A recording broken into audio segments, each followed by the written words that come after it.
मेरे भाई के मरने के बाद मेरी भाभी को मैंने अपने पास ही रख लिया, क्योंकि मेरी भाभी की कोई औलाद नहीं थी और मेरा भाई भी इस दुनिया से जा चुका था। उनको इतना सदमा पहुंचा कि वो बैठे-बैठे बेहोश हो जाती थी।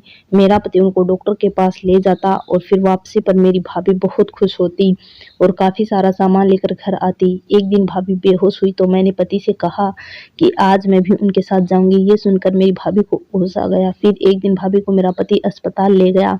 जब मैंने पीछा किया तो वो उन्हें एक घर में लेके गए थे। जब मैंने देखा तो मेरा पति भाभी के साथ, आज फिर से मेरी भाभी बेहोश हो गई थी। मेरा पति उसे गोद में उठाए गाड़ी में बैठाकर डॉक्टर के पास ले गया। सदमा ही कुछ ऐसा था, मेरे भाई की कुछ दिन पहले ही मौत हुई थी। मेरी भाभी को बार-बार दौरे पड़ने लगे थे। मेरे भाई-भाभी में बहुत प्यार था। मैंने आज तक अभी उन्हें लड़ते-झगड़ते नहीं देखा था। भाई के अचानक से हार्ट अटैक पड़ने की वजह से मौत हुई थी। कई दिन से मेरी भाभी ने एक निवाला भी नहीं खाया था। मैंने ज़बरदस्ती उसे कभी दूध पिलाने या कभी कुछ खिलाने-पिलाने की कोशिश करती थी, लेकिन वो साफ मना कर देती थी। एक अजीब बात ये थी कि वो किसी के हाथ से खाना न खाती, लेकिन जब मेरा पति उन्हें अपने हाथ से खाना खिलाता तो वो खाने लगती। मैं और मेरा पति भाभी का बहुत ख्याल रखते थे। एक तो वो बेऔलाद थी, उस पर अब पति का गम भी। मुझे उसकी हालत पर बहुत अफ़सोस होता, लेकिन न जाने क्यों जब से मेरे भाई की मौत हुई थी, वो रोज़ ही चक्कर खाकर गिर जाती थी। मेरे पति उन्हें डॉक्टर के पास ले जाते। मुझे तो बहुत परेशानी सी होने लगी थी। एक तो मेरी भाभी किसी काम को हाथ भी नहीं लगाती थी, सारा दिन मैं ही करती थी। फिर मेरे दोनों बच्चे छोटे थे, उनसे मुझे फुर्सत नहीं मिलती थी। उस पर अब ये आफ़त मुझ पर टूट पड़ी थी कि भाभी आए दिन बेहोश हो जाती थी। एक बात जो मुझे बहुत परेशान करने लगी थी, वो ये थी कि मेरी भाभी मेरे पति से पर्दा नहीं करती थी। हालाँकि उनका मायका भी ठीक-ठाक पैसे वाला था, लेकिन वो अपने मायके में नहीं गई थी। कहने लगी कि मुझे अब हमेशा अपने इसी घर में रहना है। जबकि वो जवान थी, चाहती तो दूसरी शादी भी कर सकती थी, लेकिन कहने लगी कि वो मेरे भाई विकास के नाम पर ही ज़िंदगी गुज़ारेगी। पहली बार तो मैंने यही सोचा कि वो सदमे में है। जैसे-जैसे वक़्त गुज़रता गया वो ठीक हो जाएगी, लेकिन अब तो महीना गुज़र गया। अब मेरी भाभी की हरकतें मुझे कुछ अजीब लगने लगी। वो पूरा दिन कमरे में बंद रहती, खाना-नाश्ता मैं उन्हें कमरे में देकर आती। कोई मोहल्ले की औरत उनसे मिलने भी आती तो वो कमरे से नहीं निकलती और मिलने से इनकार कर देती थी। मुझे विकास के बारे में बात करके दुःख होता है। अब ये भी नहीं था कि वो हर वक़्त रोती रहती थी, पूरा दिन नॉर्मल ही रहती थी। लेकिन जैसे ही मेरा पति घर में आते, वो कमरे से बाहर आ जाती और मेरे पति से लिपट कर रोने लग जाती। कहने लगती, तुम्हारा साला ने मुझे क्यों अकेला छोड़ दिया? मैं अब किसके सहारे जीऊँगी? मुझे न जाने क्यों अब भाभी की बात बुरी लगने लगी थी। अगर उन्हें इतना गम था तो मेरे गले लगकर रो लेती, अपना जी हल्का कर सकती। ये कौन-सा गम था, मेरे पति के साथ लगकर ही कम होता था। पूरा दिन तो वो भली-चंगी रहती थी। मेरा पति पूरा दिन का गया, भूखा-प्यासा थका घर लौटता तो वो कमरे से निकलकर उसके गले लगकर अपनी राख डालना शुरू कर देती थी। साथ ही चक्कर खाकर बेहोश हो जाती थी। मेरा पति उन्हें गोद में उठाए डॉक्टर पर ले जाता। जब वापस घर आती तो बिल्कुल ठीक-ठाक अपने कमरे में चली जाती थी। ऐसी कौन-सी बीमारी थी जो मेरे पति के आते ही हो जाती थी और जब भाभी डॉक्टर से लौट कर आती तो ठीक हो जाती।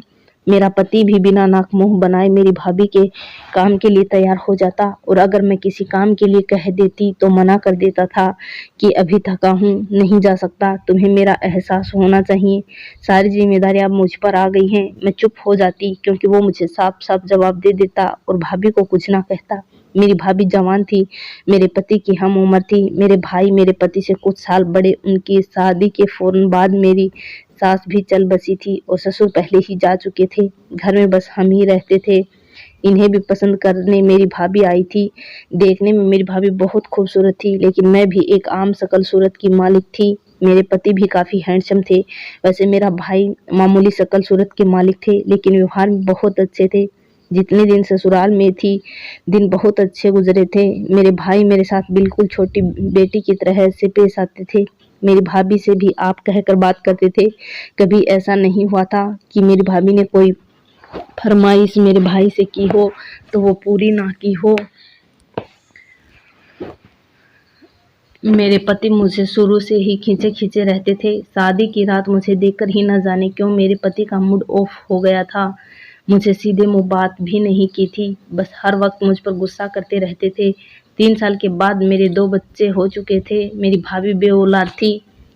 उसके बाद भाई ने कहा तुम यहीं आ जाओ, बच्चे रहेंगे तो इस घर में भी किलकारियाँ गूंजेंगी। भाई के बहुत इसरार पर मैं गई मायके रहने, लेकिन अजीब बात ये थी कि उसने कभी भी मेरे बच्चों को पकड़कर प्यार नहीं किया था, वरना एक घर में रहते हुए वो औलाद की कमी मेरे बच्चों को प्यार करके पूरा कर सकती थी। लेकिन वह हर वक्त बस खुद पर ही ध्यान देती, मुझसे बहुत प्यार से बात करती थी और वह घर के कामों की सारी जिम्मेदारी मुझ पर डाल चुकी थी।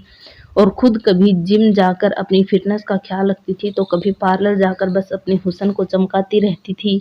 मेरे पति मुझसे उखड़े-उखड़े रहते थे, मुझे रात को ही तैयार होने की फुर्सत मिलती थी। पूरा दिन मेरी भाभी मुझे किचन के कामों में उलझाए रखती थी। जब मैं रात को तैयार होती तो विनय कहते, अब तुम्हारे तैयार होने का क्या फ़ायदा, जब मैं आता हूँ तब तो तुम पसीने से भीगी होती हो। देखकर ही मेरा मूड खराब हो जाता है। एक तो पहले ही आम शकल सूरत की हो, उस पर अब आओ तुम बेहाल नज़र आती हो। मेरे आने से पहले अपने सब काम ख़त्म कर लिया करो। अपनी भाभी को देखो, भाई के आने से पहले कैसे खुशबू भरी होती है, उन्हें देखकर ही दिल बाग-बाग हो जाता है। मुझे विनय की बातें कुछ समझ नहीं आती थी। मुझे विनय की बातों से तकलीफ़ तो बहुत होती थी, लेकिन मेरा मसला ये था कि मैं चुप-दबी सी लड़की थी। मुझे ज़्यादा चालाकियाँ नहीं आती थी। मुझे शादी की पहली रात विनय ने यही कहा था कि मैं उनकी कोई बात ना टालूँ, कभी उनके साथ बहस ना करूँ। मैंने कभी उनके साथ किसी भी मामले में बहस नहीं की थी। मेरी रंगत साफ-सुथरी थी, लेकिन घर की ज़िम्मेदारियों में लगकर मुझ पर इतनी फुर्सत नहीं मिलती थी कि मैं अपने पति के घर आने से पहले तैयार होकर बैठ जाया करती। बल्कि अक्सर ये होता कि जब भी मेरे पति के आने का वक्त होता, मैं किचन का काम निपटाकर कमरे में जाने लगती, तो मेरी भाभी तैयार होकर अपने कमरे से निकलती और मुझसे कहती कि दिया, तुमने सलाद तो बनाई ही नहीं, तुम्हें पता है ना कि विनय को सलाद कितना पसंद है, चलो पहले सलाद बना लो। कैसी बीवी हो तुम, अपने पति की पसंद नापसंद का भी तुम्हें पता नहीं है। मुझे देखो, विकास के साथ साथ विनय की पसंद नापसंद का भी मुझे अच्छी तरह पता है। मैं सलाद बनाने लगती। जैसे ही विनय घर लौटते, मेरी भाभी फौरन से घर का दरवाज़ा खोलकर मुस्कुराकर विनय को वेलकम करती। विनय भी मुस्कुराकर जवाब देते, ये भी कहते कि भाभी आज तो आप बहुत अच्छी लग रही हैं, थोड़ा बहुत मेकअप करने की तमीज़ दिया को भी सिखा दें। जब भी मैं घर आता तो किचन में ही नज़र आती है। थोड़ा सा भी इससे करीब होकर बात करो तो अदरक लहसुन और पीसने की बू से मेरा जी मचलाने लगता है। विनय की बात सुनकर मेरी भाभी खिलखिलाकर हंसने लगती, कहती, अरे भाई, तुम्हारी बीवी में सुस्ती बहुत है, वह पूरा दिन घर के काम भी उससे ख़त्म नहीं होते। मैं तुम्हारे भाई के आने से पहले सब काम निपटा कर देखो कैसे फ्रेश हो जाती हूँ। लेकिन मुझे यह बात समझ नहीं आती थी कि ये रंग रूप को तो सिर्फ विनय को ही दिखाती थी। जब मेरे भाई अपने काम से थक के आते तो तब भी वो आंगन में विनय के साथ बातों में बिजी रहती। बाहर की डोरबेल बजती तो मुझसे कहती कि दिया, दरवाज़ा खोलो, तुम्हारे भाई आए होंगे। मैं किचन से सलाद बनाने के बाद रोटियां पकाकर बाहर निकलती, दरवाज़ा खोलती, अपने भाई को नमस्ते करके अपने कमरे में चली जाती। जब नहा धोकर जल्दी जल्दी नीचे आती तो भाभी टेबल पर खाना लगा चुकी होती। बल्कि कई बार तो ये होता कि विनय और भाभी खाना खा चुके होते। मेरे भाई भी थके हुए आते थे। जब वो फ्रेश होके बाहर आते तो उनका खाना भी ढका हुआ रखा होता था। भाभी विनय के साथ टीवी देख रही होती, लेकिन मेरा भाई उन सब बातों को महसूस नहीं करते थे। वो चुपचाप खाना खा लेते। जैसे ही खाना खाकर खाली होती, भाभी मुझसे कहती कि अब किचन तुम संभालो, मैं बहुत थक गई हूँ। मैं टेबल से बर्तन उठाने लगती और ये भी सोचती कि पहले भी तो मैं ही किचन संभालती हूँ, वो करती ही क्या है, बस अपने हुस्न को चमकाती रहती है। मैं शादी के चंद माह बाद ही मैं गर्भवती हो गई थी। विनय का रवैया भी मुझसे कुछ बेहतर हो गया था। जब मेरा पहला बेटा हुआ तो विनय के साथ साथ मेरा भाई भी बहुत खुश हुए थे। उन्हें बच्चों की बहुत ख्वाहिश थी। वो जब भी घर लौटते मेरे बेटे को पकड़ लेते, से बहुत प्यार करने लगते। वहीं उनके उल्टा मेरी भाभी मेरे बेटे को नहीं पकड़ती थी। वो मुझसे तो बहुत कहती थी कि उन्हें औलाद की बहुत ख्वाहिश है, लेकिन मैंने कभी उनकी आंखों में औलाद की तड़प नहीं देखी थी। अभी मेरा बड़ा बेटा चंद माह का ही हुआ था कि मैं फिर से गर्भवती हो गई थी। मुझे लगा था कि मेरी खराब तबीयत को देखते हुए मेरी भाभी मेरा एहसास करेगी, लेकिन मेरी जिम्मेदारियां इतनी हो रही। छोटे बच्चे के साथ इस हालत में भी मैं किचन के सब काम संभालती थी।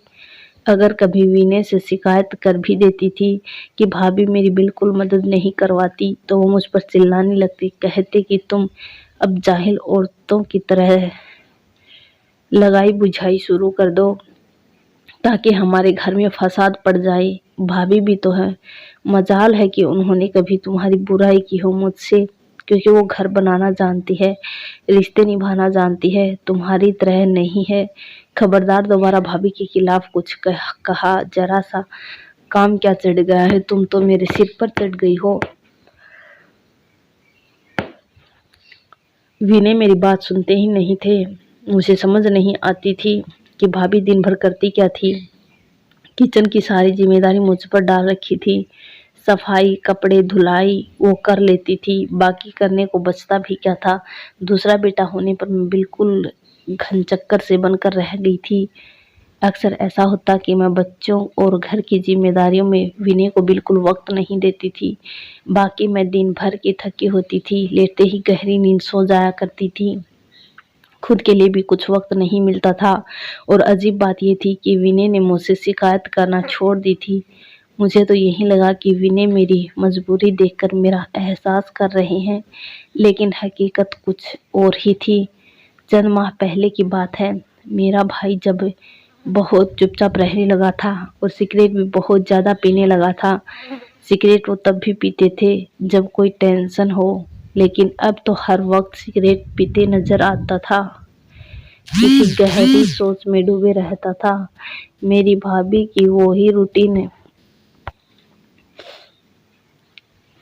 अपनी फिटनेस का ख्याल रखना, सजना संवरना। वो लापरवाह किस्म की औरत थी, ना शायद खुद पसंद थी। मेरे भाई की उन्हें खास परवाह नहीं थी। मेरे बच्चों का जुड़वा बच्चों वाला हाल था। एक बीमार होता तो दूसरा भी बीमार पड़ जाता, एक को भूख लगती तो दूसरे को भी भूख लग जाती थी। मुझे खाना बनाने के लिए रात को उठकर किचन में जाना ही पड़ता था। मैं जब कमरे से निकलकर लाउंज में आती तो मेरा भाई अपने कमरे की बजाय लाउंज में बैठा सिगरेट पी रहा होता। वो किसी गहरी सोच में डूबा था। ना उन्हें मेरे किचन में जाने का पता चलता, ना ही वापस अपने कमरे में जाने का पता होता। वो अपनी ही सोच में मगन थे। जब मैं कमरे में गई तो दोनों बच्चे रो रहे थे। विनय उनकी वजह से उठकर गुस्से में लग रहे थे। मैंने दोनों बच्चों को खाना खिलाया तो बच्चे चुप हो गए। मैंने विनय से कहा कि भाई आजकल बहुत चुप चुप रहने लगे हैं, सिगरेट भी ज़्यादा पीते हैं, क्या वजह है? विनय शायद नींद में थे। कहने लगे ऑफिस की टेंशन होगी, ठीक हो जाएगी। ये कहकर लेटकर सो गए। लेकिन भाई ठीक होने के बजाय अपने गम अपने सीने में छुपाए दुनिया से चले गए थे। और अब मेरी भाभी ने एक नया तमाशा शुरू कर दिया कि जैसे ही विनय ऑफिस से घर आते तो वो कमरे से निकलकर उनके गले लगकर रोने लगती और चक्कर खाकर बेहोश हो जाती। विनय उन्हें गोद में उठाकर गाड़ी में बैठाई डॉक्टर के पास ले जाते। जब वह वापस आती तो खुश नजर आती। मेरी तो हैरत की इम्तिहान उस दिन ना रही थी जिस दिन उनकी इच्छा पूरी हो चुकी थी। लाल रंग का जोड़ा पहने वो फुल मेकअप किए कमरे से बाहर निकली थी। फिर रोने लगी शकल बनाकर। विनय से कहने लगी, विकास को मैं ऐसी अच्छी लगती थी, कहते थे तुम हमेशा सजी संवरी रहा करो, लेकिन अब वो नहीं रहे। लोग मुझे कहाँ इस तरह से बना संवरा देखकर जीने देंगे जैसा वो चाहते थे। उनकी बात सुनकर विनय भी उनकी बात की तारीफ करने लगे। कहने लगे आप रोज ऐसे ही तैयार रहा करें जैसे भाई को अच्छी लगती थी। उनकी गलत बात पर भी मेरी क्या मजाल थी कि मैं विनय के आगे कुछ कह जाती। अब तो रोज तैयार होने लगी, घंटों विनय से बातें करती रहती। मुझे अभी ये सब देखा नहीं जा रहा था। हर तीन 2-3 दिन बाद वो बेहोश का ड्रामा करती। अब तो जब विनय के साथ वापस आती तो हाथ में शॉपिंग बैग भी होते और विनय मुझसे कहते कि भाभी का दिल बहलाने के लिए मैंने उन्हें शॉपिंग करवा दी, ताकि उन्हें ये लगे कि भाई नहीं है तो उन्हें कोई पूछने वाला नहीं है। एक बार तो जो कुछ मेरी नज़रों ने देखा मेरे होश उड़ने के लिए काफ़ी था। रात को मैं बच्चों के रोने की आवाज़ सुनकर बैठे बराबर में देखा तो बिस्तर खाली था, विनय गायब थी। जब मैं फीडर बनाने के लिए कमरे से बाहर निकली तो मुझे अपनी भाभी के हंसने की आवाज़ें आ रही थी। मैं धीरे धीरे कदम उठाती हुई उनके कमरे तक पहुंची। दरवाज़ा बंद था लेकिन खिड़की खुली थी। जो कुछ मेरी आंखों ने देखा मेरे पैरों तले से ज़मीन निकल गई। मैं वापस अपने कमरे में आकर रोने लगी। मैंने बच्चे को फीड दिया और सुला दिया। कुछ देर के बाद ही विनय मुस्कुराते हुए कमरे में आ गए। मुझे देखकर कहने लगे, तुम अभी तक जाग रही हो? मैंने पूछा, आप कहाँ थे? तो कहने लगे, भाभी भाई के बाद बहुत उदास हो गई थी। मैं पानी पीने कमरे से बाहर निकला तो मुझे उनके कमरे से रोने की आवाज़ें आ रही थी, इसलिए मैं उनके पास चला गया था, उन्हें तसल्ली दी थी। मैं थोड़ी मुस्कुराई और कहा, आपके यहाँ भाभी को सीने से लगाकर तसल्ली दी जाती है। मेरी बात सुनकर वो मुझे घूरने लगे, कहने लगे, तुम छुप छुप कर मुझे देखती हो, क्या समझती हो तुम मुझे? वो मेरी भाभी है, तुम्हारे भाई की बीवी। मैं उनको छोटा भाई समझकर तसल्ली दे रहा था, लेकिन अगर तुम मुझ पर यूं ही शक करती रही तो हाँ, तब मैं जरूर उनसे शादी कर लूँगा। ये बात सुनकर तो मेरे हवास गुम हो गए। मेरा पास मायका के नाम पर कुछ नहीं मेरे पास मायके के नाम पर कुछ नहीं था। एक भाई था, वो भी भगवान ने छीन लिया। मैंने एक चुप्पी साध ली थी। मेरी भाभी तो और भी बेशरम हो गई थी। अब तो विनय के साथ बाहर खाना खाने भी चली जाती थी। वो मुझ पर हुक्म भी चलाने लगी थी, लेकिन मैं भी कब तक सबका दामन थामे रखती। एक दिन मैं उन पर चिल्लाने लगी। मैंने कहा कि आपके अंदर शराफत नाम की चीज है भी कि नहीं? विनय के साथ होते हुए आपको शर्म नहीं आती? वो पति मेरा है, लेकिन रात आप उसे रो धोकर अपने कमरे में बुला लेती हैं। उस दिन भी जब मैंने कमरे की खिड़की से देखा तो वो विनय के सीने से लगी हंस रही थी, कह रही थी, तुम मुझे बिल्कुल उनकी ही तरह लगते हो। जब मेरे करीब जाते हो तो मुझे लगता है कि वो मेरे पास है। प्लीज विनय, मेरे पास से उठकर मत जाओ। और आप उसका सर सहला रही थी। विनय कहने लगा, आप क्यों हर वक्त भाई को याद करती रहती हैं? इस तरह तो बीमार पड़ जाएंगी। मैं एक औरत होने के नाते कैसे सब बर्दाश्त कर सकती थी? जिस प्यार मोहब्बत पर मेरा हक है वो विनय से मेरी भाभी आंसू बहाकर हासिल कर ले रही थी। वो मेरी बात सुनकर ठहाके लगाकर हंसने लगी, कहने लगी, जाकर पहले अपनी शक्ल आईने में देखो और फिर विनय को देखो। तुम उसके साथ कहाँ जचती हो? तुम उसकी पत्नी कम और नौकरानी ज्यादा लगती हो। मुझे उनकी बात सुनकर अफसोस हुआ। मैंने कहा, तो फिर आपने मेरे लिए क्यों पसंद किया? हंसना देखने में जैसा भी हो, इंसान देखने में जैसा भी हो, लेकिन नाइंसाफी बर्दाश्त नहीं कर सकता। मुझसे बात बर्दाश्त नहीं हुई थी। वो इस बात पर भी हंसने लगी, कहने लगी कि मैंने जानबूझकर तुम्हारे लिए विनय को पसंद किया था। मैं जानती थी कि तुम और विनय के हिसाब से अच्छी नहीं हो। असल में मुझे तुम्हारे लिए विनय जैसा लड़का ही चाहिए था, ताकि वो तुम्हारी बजाय मुझे देखने पर ध्यान दे, मेरी तारीफ करे, क्योंकि मेरे साथ भी ऐसा ही हुआ था। मैं कितनी सुंदर थी, लेकिन मेरे माता पिता ने तुम्हारे भाई की सिर्फ शराफत देकर एक मामूली शकल सूरत वाले शख्स से मेरी शादी करवा दी थी। मैं जब विदा होकर इस घर में आई तो पहली बार मैंने तुम्हें देखा था तो मैंने तभी सोच लिया था कि तुम्हारे लिए लड़का मैं ढूंढूंगी जो तुम्हारे भाई से बिल्कुल अलग हो। मैंने तुम्हारे भाई को पहले ही मना लिया था कि तुम्हारी इकलौती बहन है, लड़के के माता पिता न हों, उस लड़के को हम अपने साथ ही रख लेंगे। तो पहली नजर में विनय पर अपना दिल हार बैठी थी। तुम्हारे भाई के कमरे में मैं दुल्हन बनी बैठी थी, लेकिन मेरे दिमाग में बस एक ही शख्स था और वो था विनय। विनय को मैं पहले से जानती थी। तुम्हारा भाई मेरे रूप की तारीफ बहुत करते थे, लेकिन मुझे कभी उनकी जुबान से अपनी तारीफ अच्छी नहीं लगती थी। मैं तो रोज विनय के लिए सजती संवरती थी। वो मुझे तुम्हारी भाभी समझता था, इज्जत भी करता था। लेकिन एक ही तकलीफ होती थी मुझे विनय से कि वो मुझसे दूर दूर रहता था, मुझे देखता नहीं था। शायद इसलिए कि मैं उसकी पत्नी की भाभी थी। लेकिन विनय की ये आदत मेरी जान जलाकर रख देती थी। लेकिन मुझे न पति की परवाह थी न तुम्हारी। मैं सुंदर रूप की मालिका हूँ, मुझे हैंडसम आदमी चाहिए था और विनय मेरे सोच पर पूरा उतरा था। तुम्हारे भाई को बच्चे अच्छे लगते थे, लेकिन मुझे अपनी फिटनेस प्यारी थी। मैं कोई बांझ नहीं हूँ, ना ही तुम्हारे भाई में कोई ऐसा कमी थी।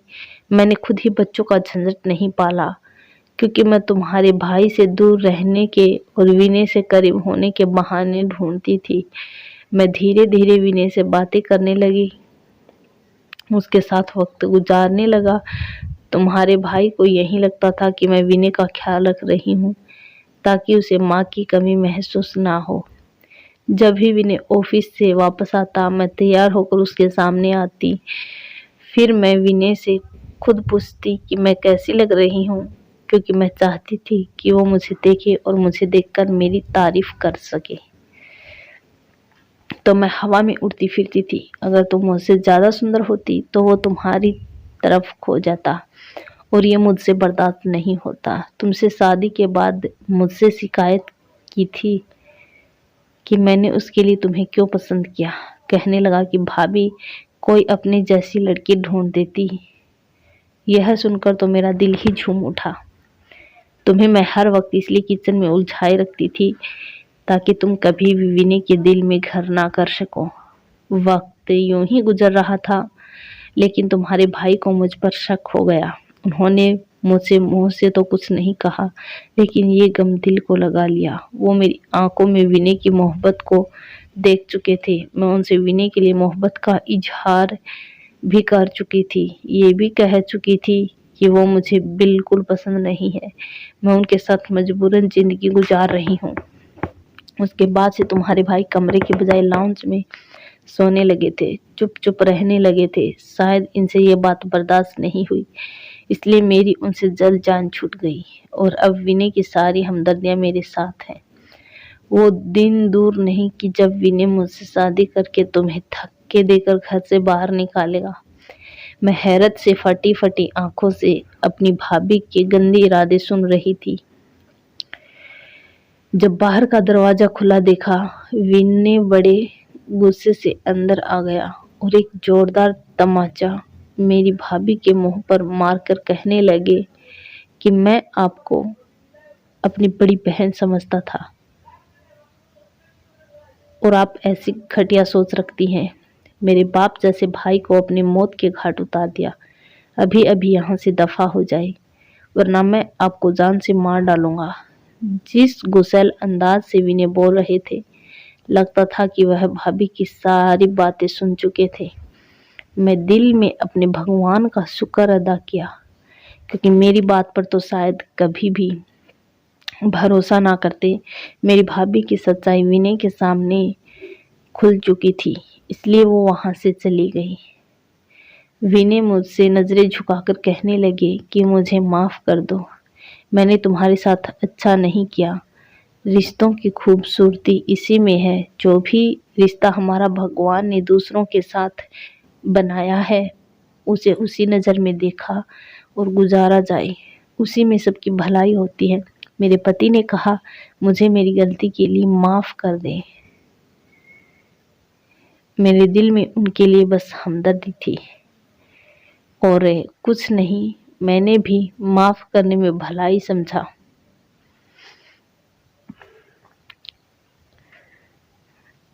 आज इस बात को गुजरे बहुत वक्त हो गए थे। भाभी की भी शादी हो गई थी और हम भी अपनी गृहस्थी में बहुत खुश थे।